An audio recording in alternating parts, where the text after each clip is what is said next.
Welcome to the Modern Leadership Podcast. I'm Tim Nolan. So, today I want to talk about something that's come up with a few groups I've been working with recently, and that is over supporting people.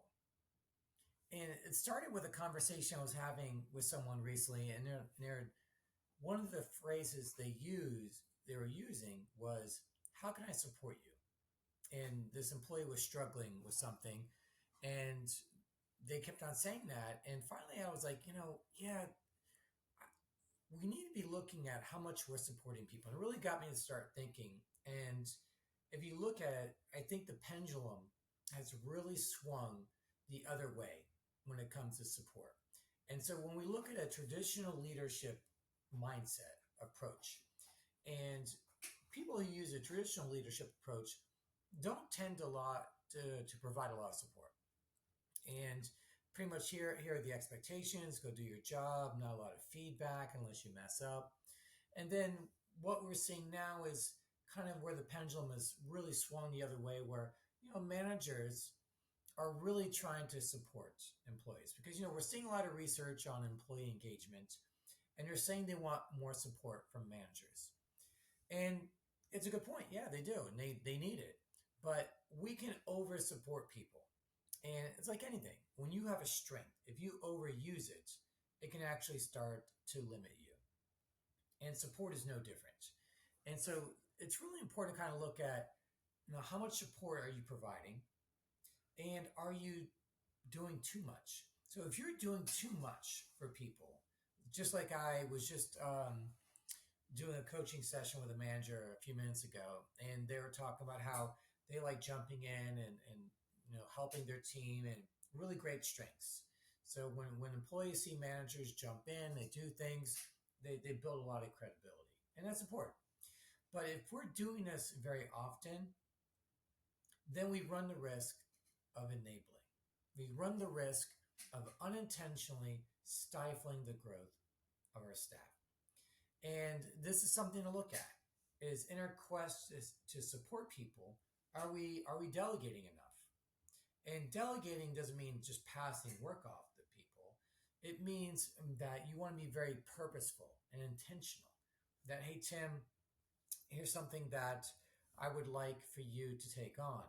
And I think it's a good opportunity for you because of, you expressed a prior interest in this one area. You said you want to move up, whatever it may be. This can help you learn a different facet of the business. So that's very positive, really good.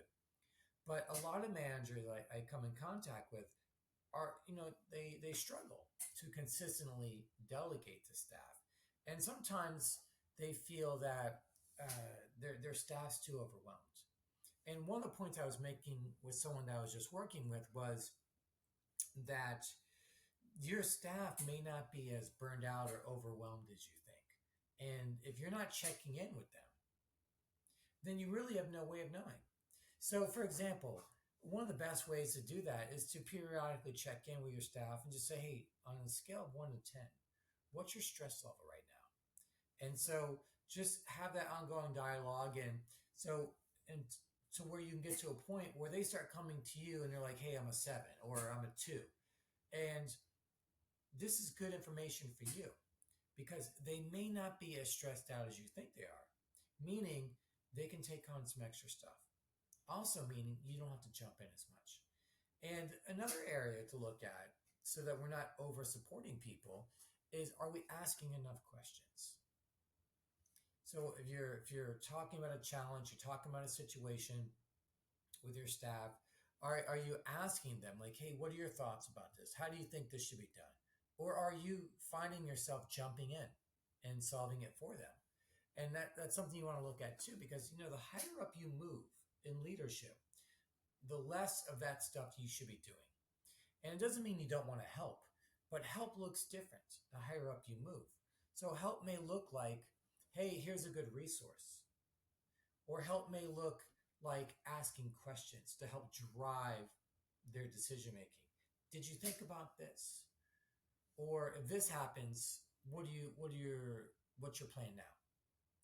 So when we're looking at the overall view of how we're supporting people, there's many ways to do that. And in many cases, it doesn't have to involve actually doing it for them. So that's an important thing to look at, knowing that you have options because your time and your bandwidth is better spent on finding out what support looks like and but not doing. Support doesn't mean doing for folks. And I think part of that is sometimes people feel like their value for the team is tied to how well they can either do the work or really get in there and roll their sleeves up and do things. And those have value for sure.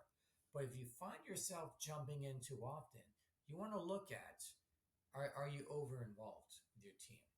And that can really cause you to get burned out. In fact, Gallup has found that managers are often more burned out and disengaged than the teams they lead.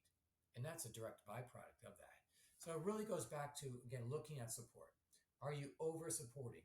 And really getting people to identify what support looks like to them too. And that's a really good opportunity. Just ask them, hey, what are 3 to 5 examples of what support looks like? And then from there, see if there's one that you can commit to demonstrating. And so it could be small. Support may be, hey, I like when you check in, ask how my weekend was. Okay, I can do that. So just look at those things and assess how active are you with your team? Are you doing too much? And by doing that, you're also stifling their growth unintentionally, of course. And so, but again, I think the pendulum has swung in that regard. So we're providing too much support in some cases. We're over supporting versus, are we directing enough? Are we educating? Are we coaching? Are we developing? And so it could look like we could be checking in afterwards. So let's say they have a task, they do something, then you want to follow up. How did that go? Let's talk about that. So that could be another way of providing support. Support could be after the fact. After the fact, checking in with them and going over those things. So there's many ways to do it. And so jumping in and doing the work for them is in many cases not the best approach. But also looking at when you're talking to folks, if you're asking like, how can I support you?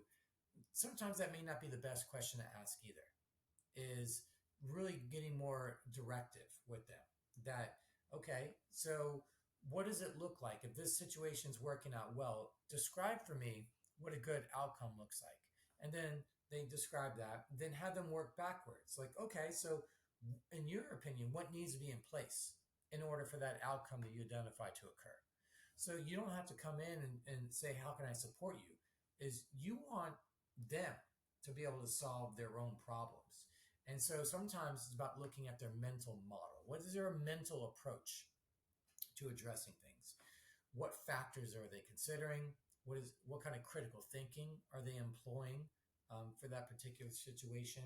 So again, there's a lot of factors to look at, but I do feel that what I'm hearing a lot with groups I'm working with recently is that people are over supporting their staff. Maybe it's because they've heard all this about employee engagement and they don't want to lose people. But that's not really what it is. You want to, again, if you're over supporting, then they start relying on you and they're expecting that you're going to do it for them. So you do a better job of coaching and educating and following up and helping them learn lessons learned. What'd you learn from this? Again, all things to look at. So just be mindful, just to make sure that you're not over supporting. So it's a fine balance between providing enough support, no support, or supporting too much. You want to be right in the middle where you give them, find out what it looks like for them, see what you can do to provide that, but also check in and nudge them too. So definitely something to look at. I just wanted to do a quick little tidbit to put it out there today. Modern Leadership Podcast. Have a great day.